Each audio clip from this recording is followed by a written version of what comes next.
I got into auto upholstery in 1961. Did not take pictures of much of anything for the first 10 years. What you're looking at here is a plaque from Best Custom Interior from the 1971 Canadian Championships. This was for Dick Bronson's 40 Ford Coupe. Here you're looking at the car on the show floor. Picture looking in the door of the car, the engine compartment of the car. Here you're looking at the front seat. The front seats and the rear seats were out of a 64 Ford XL. The console was out of a Ford Starfire. The door panels were from a Cadillac. This car had a diamond tufted interior with no sewing between the buttons. It was all hand-folded diamond. The headliner is hand-folded diamonds, and the trunk is hand-folded diamonds. This car won probably a dozen Best Custom Interior Awards around the country. Here we have just a door panel only. You can see the caddy pull handle with a courtesy light. The switches for the power windows were on the armrest, Cadillac armrest, and then diamond tufting below that and carpet at the bottom of the door. This is the trunk, same continuing design, hand-folded diamonds followed with a crushed vinyl outer layer. This here is Sam Gregory's 40 Chevy two-door coupe. This car won Best Interior at an International Show Car Association 5A show, McCormick Place, Chicago, Illinois, and then was cover car and feature car in Rod Action magazine. This car, we used a Olds 98 front seat, four-door, put Rambler ambassador mechanisms on the side, had a 5-inch Sony TV built into the seat where the Olds had tissue dispenser. It was power seat and designed all of the metal work that was done. I call this a crossroads design. These are different interior shots by the quarter glass, the rear quarter, looking up at the headliner. This is the metal work before the upholstery, before the teak veneer was put in, had a Lincoln Continental courtesy light over the back window. Had a Chevy emblem door handle to open the doors, Cadillac pull handle with a courtesy light at the top of the door, and had a flip front end. This picture here was taken at a car show. This car won all over. This was a T-bucket done by a body man out of Chicago. He took two glass T-buckets and bred them together. He had a family, and so now he's got a four-seater T-bucket, and that was another unique design. Little Ford pickup that we did while that was at Karl's Customs in Waukegan. This is a 31 Ford Victoria, belonged to Vance Ferry. That was the cover car and a feature car in Rod Action also. There's an exterior shot of the car and the magazine article with the details. That's interior shots, another unique design. This car did not show much. Vance ended up selling the car to somebody else. This one here was a 38 Chevy, belonged to a gentleman from Highland Park. They had the elongated diamonds. I have to laugh. I look in the custom car books today, and top stitch diamonds are the hot number today. These pictures here were done in the 70s. It's almost like clothing, you know, if you put it in the closet and hang on to it, why, 30 years later, it's the new thing. There's the door panel, same car. Used some Cadillac trimmed as far as separating the diamonds from the outer trim. This is a 48 Mercury at the bottom, and above is 2 chop top Mercuries that I did interiors on. This is a 71 Duster looking up at the headliner. I call this the Starburst design. I can't even remember how I got that headliner to stay up there.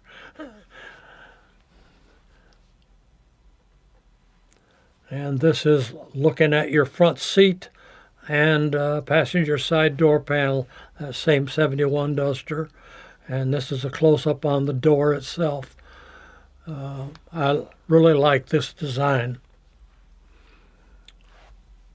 Rear cushion, rear back, and the headliner. This was a pickup that I did for a fun project within the last 5 years, a couple out of South Carolina, 55 Chevy. There again, a unique design. This was a 55 Ford, I believe, biscuit tough design. This was a Cutlass or a Chevelle. There's the Cutlass, genuine duct tape seats before it got upholstered.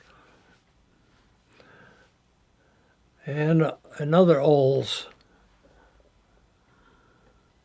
And a 55 Ford, top stitch diamonds. We call these Mickey Mouse interiors.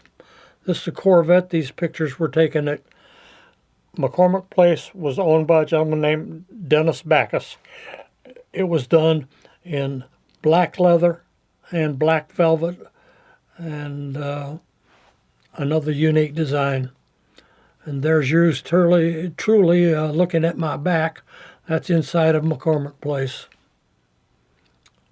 Other pictures of this same Corvette. Headliner was tricked out as well as everything else. This is a 32 Ford Roadster, cotton stuffed channels. Another 32 Roadster, and another one, different car, similar design, same car. This is a 32 Ford Victoria, owned by a gentleman named Bill Block out of Kenosha, Wisconsin. He had $105,000 in the car at that time. Top had been chopped, so I replaced all of the wood and then the outer roof. And there you can see, looking up at the roof and the seats. This is a tea bucket, belonged to Randy Draves, Kenosha, Wisconsin. The upper picture is what it looked like when it came in, and the lower picture was the complete. And there's the car sitting outside.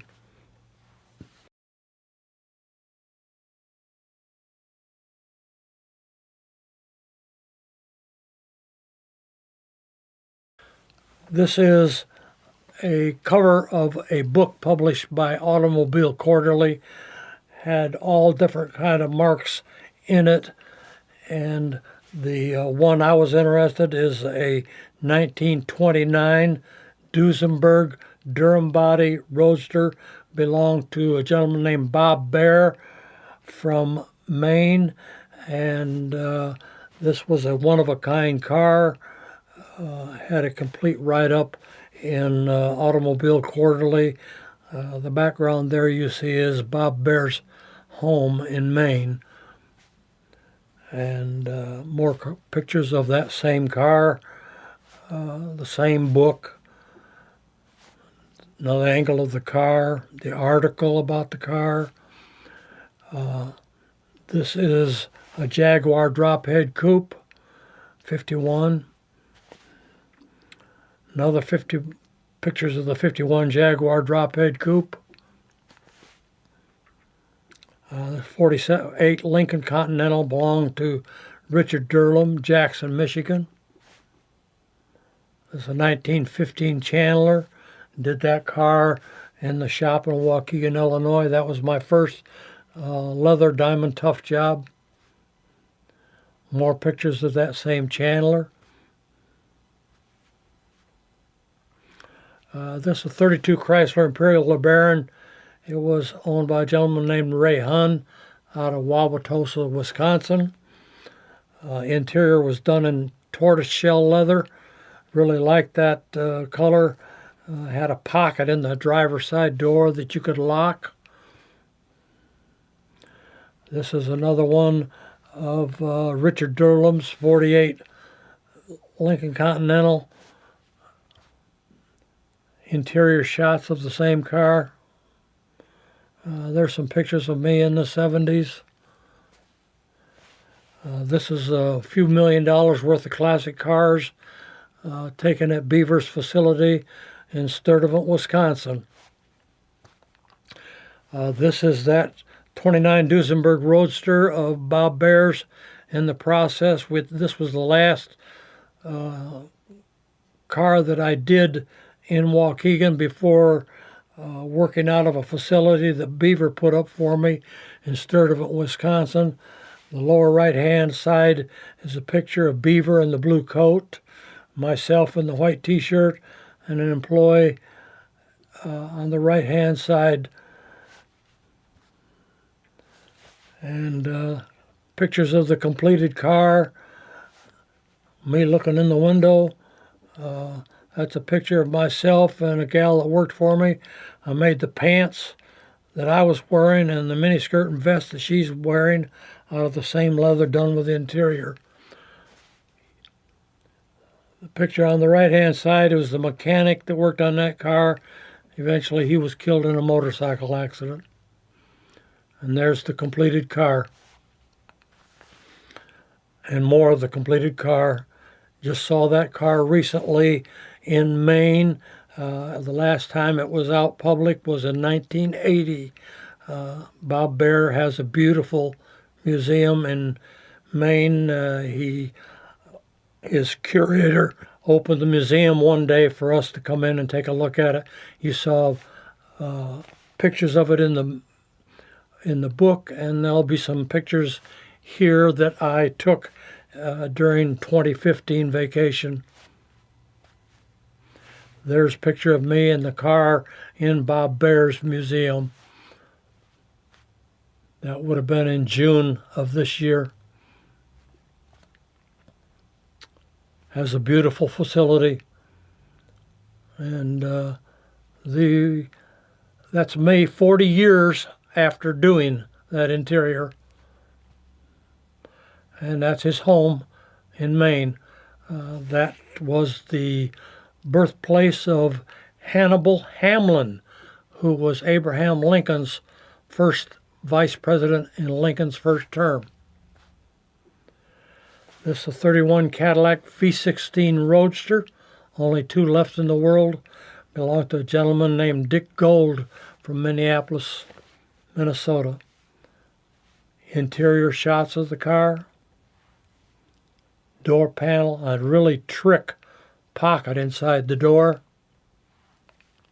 The completed car.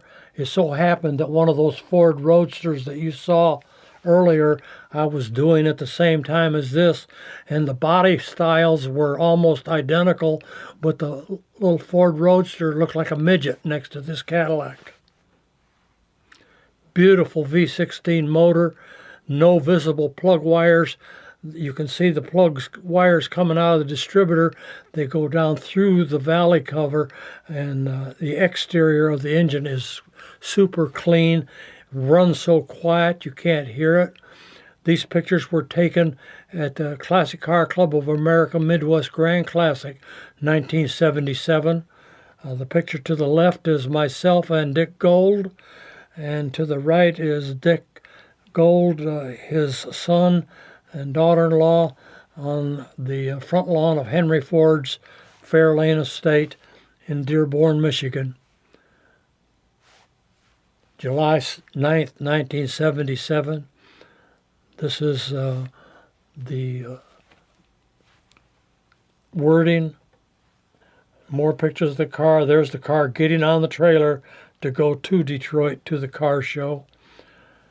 This is a picture of Beaver, Pete Rossi, the owner, and myself with Pete Rossi's 1929 Duesenberg LeBaron body dual cowl Phaeton. This car showed first at the Crawford Aviation Museum in Cleveland in the spring, and then later that same year showed at Pebble Beach in California, where it won Best in Show. These are detailed shots, horsehair and spring padding. There's Betty Honecker, who was a great student of the trade. Very interesting interior build-up. There's myself installing the rear backrest in this car. There's the rear cushion completed, the rear cushion, the rear back, center armrest, horsehair padding. Beautiful straight 8 engine. Gorgeous car. This is where it was a feature car in a Car Classics magazine, and there it is on the Dios in Pebble Beach, winning Best in Show.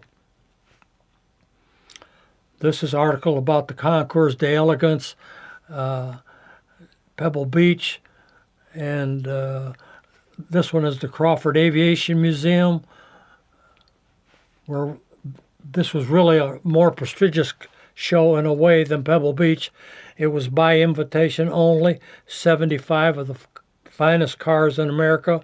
We had 2 cars showing there, Pete Rossi's Duesenberg here, which won class and Best in Show, and a 1912 Mercedes belonging to Walter Newman of Western Springs, Illinois, that won its class.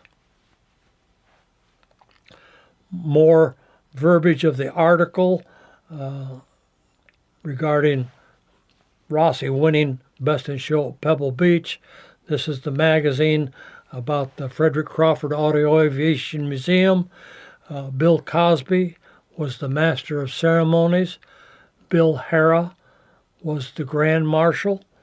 I make the statement that you can be fabulously wealthy and totally destitute at the same time. Bill Harrah at this time had an 1,800 car collection in Sparks, Nevada. Fabulously wealthy. As I understand it, 3 days after this show, he went on the table for open heart surgery and did not survive. Health-wise, he was destitute. I went out and bought an album after that. The only time I ever bought an album to get one song off of it, it was Dust in the Wind. And all your money won't another minute buy. There's Cosby and Bill Harrah and his wife at that show in Cleveland. This is a supercharged Duesenberg town car, belonged to Richard Gold. Originally, it belonged to Dolores Del Rio, the actress. Beautiful, beautiful car. This is another 31 Cadillac for Dick Gold. With this car, all I did was convertible top, side curtains, and wheel covers. That's a close-up of that car. This is an Auburn Speedster that I did in that same era. This is a CAD Phaeton that belonged to Roy Warshawski of Warshawski Auto Parts, J.C. Whitney. It originally belonged to the King and Queen of Denmark. He has, or at that time he had, moving pictures and stills of the King and Queen riding in this car. They had the secondary windshield and a lap robe. You have to remember, in that part of the world, they have some very cold winters.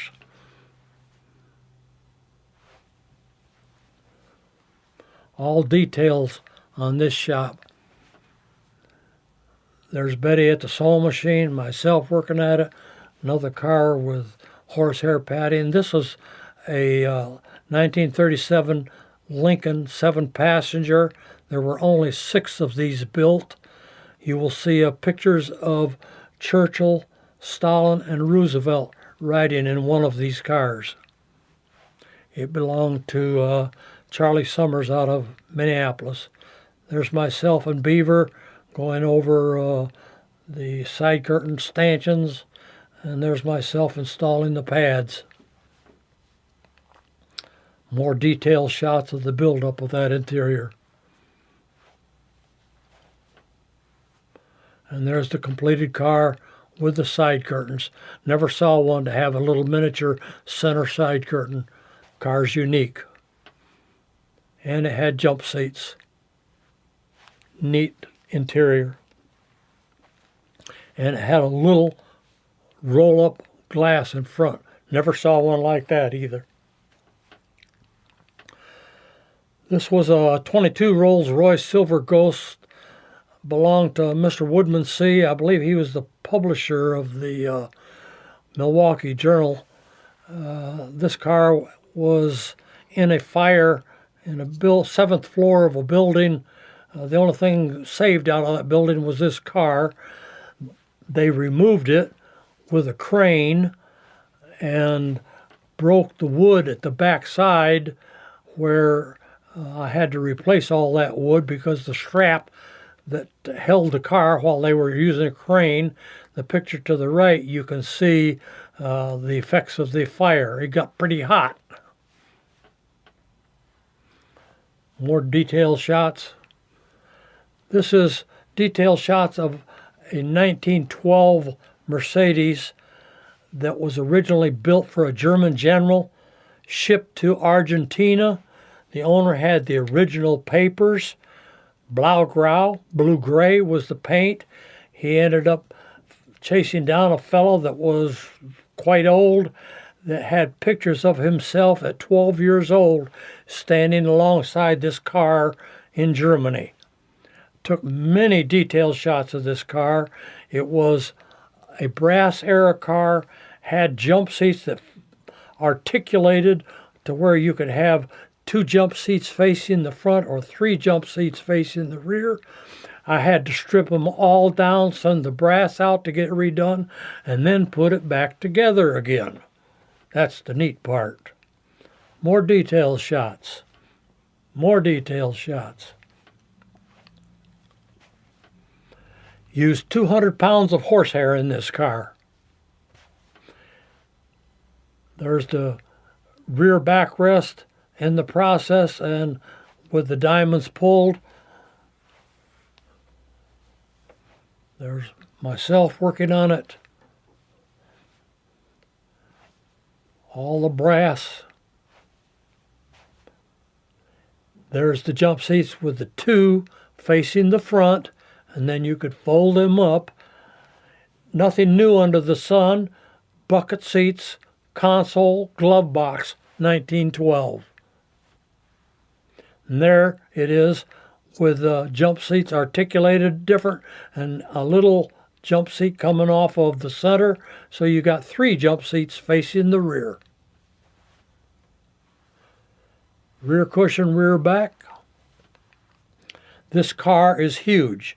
You're going to see just how huge in a minute. You're going to see a midget standing next to this car. I happen to be the midget.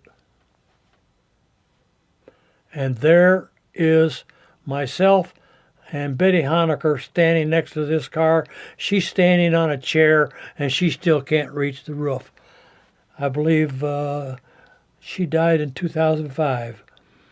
And this is the first show the car went to in Hallandale, Florida.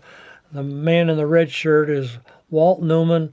To the left lower bottom is Beaver detailing the car before the show. And there are other pictures of me standing next to that car. This was a Rolls-Royce P2 owned by a banker from Minneapolis named Andy Darling.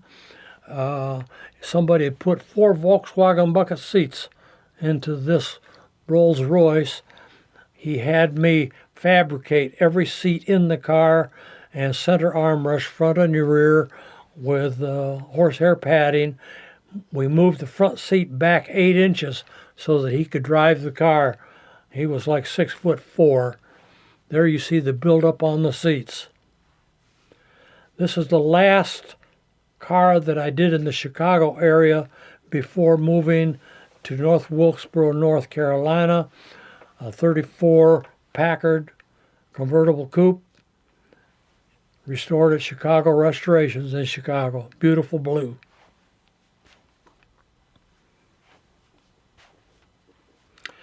This is one car that I did at Jenkins Restorations between May 29th, 1992 and September 14th, 2005. If you are a person that had a car done at the interior shop at Jenkins in that time period, I was the one that patterned the interior, cut the leather, and sewed 90% of the leather for every car that went out of that shop in those 13 and a half years.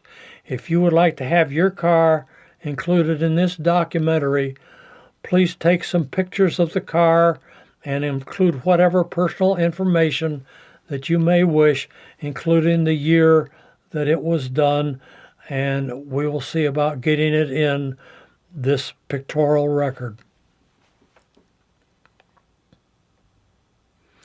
This is a 47 Chrysler Highlander Woody convertible, belonged to a gentleman named Jim Covert. One of the few cars that I actually did in Hiawassee, Virginia.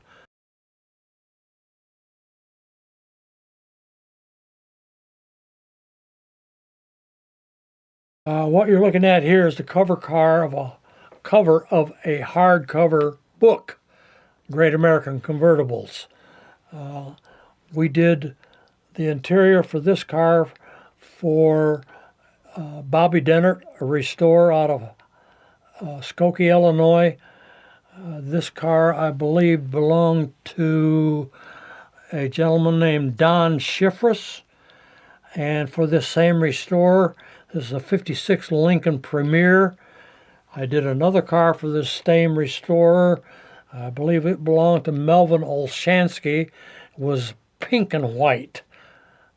Same color combination as what you see here. This is a 59 Eldorado nearing completion at Harbor Restorations in 2015. Belonged to Mr. Wubcore. I can see from here that there's a few wrinkles that need some heat.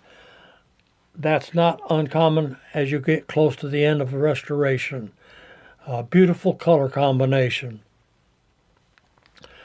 This car here is a 1953 Eldorado.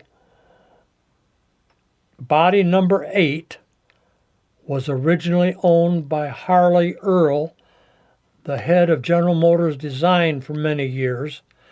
It is now owned by a gentleman named Tony Love from Perth, Australia. The restoration was completed in 2015. I did the interior in 2014. More pictures of the same car. To say that it's red is an understatement.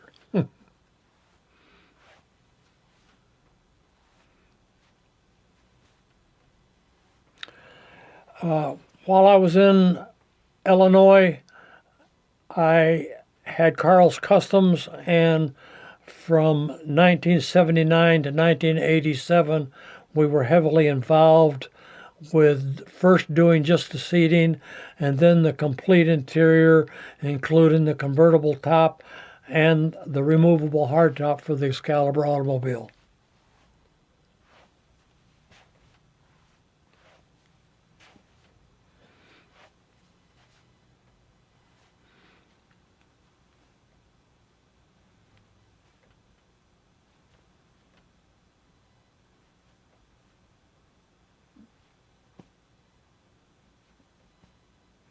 Also designed a motorcycle seat. Worked at a limousine manufacturing company for a year. We took new Cadillacs and Lincolns, chopped them in two, added 54 or 72 inches. I designed the bar with the timbre doors and the TV opening, ran the trim department, had 12 or 15 employees. It was a challenge.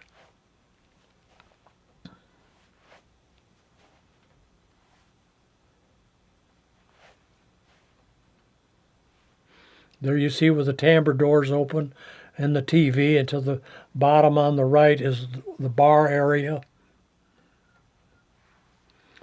Also was involved in the design of this three-position convertible.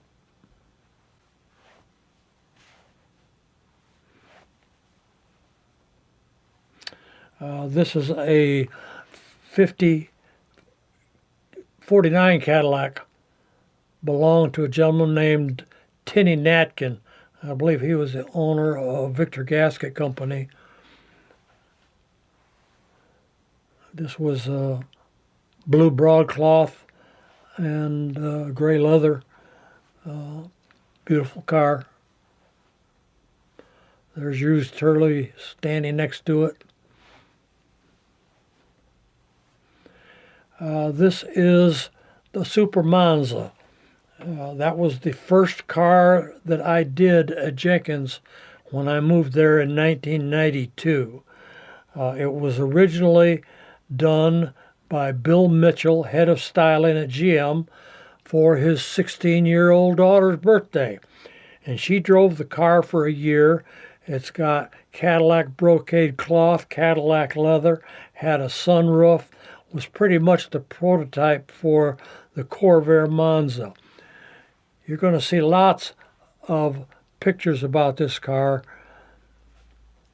At the bottom right, you'll see me at a podium at the Corvair Nationals in Orange County, California. And I always see ironies in life, and you'll see quite a bit of information here about this Corvair.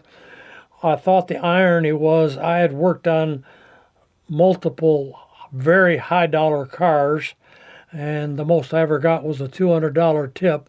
I do this one interior for the Corvair Club of America in North Carolina, and they fly me first class to Orange County, California for the unveiling of this car and presented me with a nice plaque.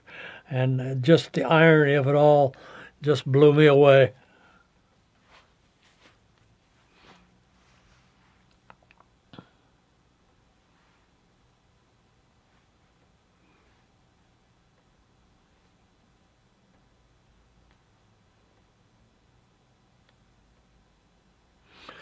This is a 60 Eldorado that originally belonged to Don Schiffers.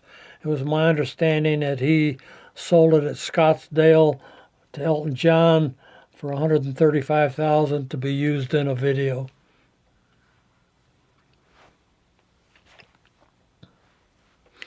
This is the interior of a 59 Cadillac limousine that belonged to Dwight Eisenhower. This is a picture of the trophy for the 2013 Cadillac Grand Nationals, Best in Show, a 1957 Brougham belonging to Don Garib, a very unique car.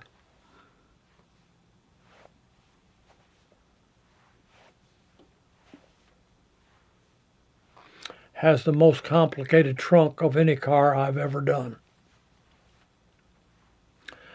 This is a 56 Eldorado that supposedly tied that other car for points at the Cadillac Nationals in 2013. This is from a newspaper, Fargo, North Dakota, a gentleman named Dale Larson owns a 53 Eldorado.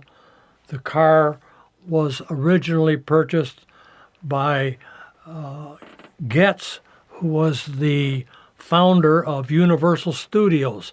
After he and his wife got through with the car, it ended up becoming the Universal Studios car, and supposedly Elizabeth Taylor and Roddy McDowell rode around the lot with this car, and Marilyn Monroe had personal use of it for several months. There's Dale Larson on the right with his restorer. That's the first show that this car went to. A very interesting man. He has his business in Fargo, North Dakota, spends most of his time in Sun City, Arizona.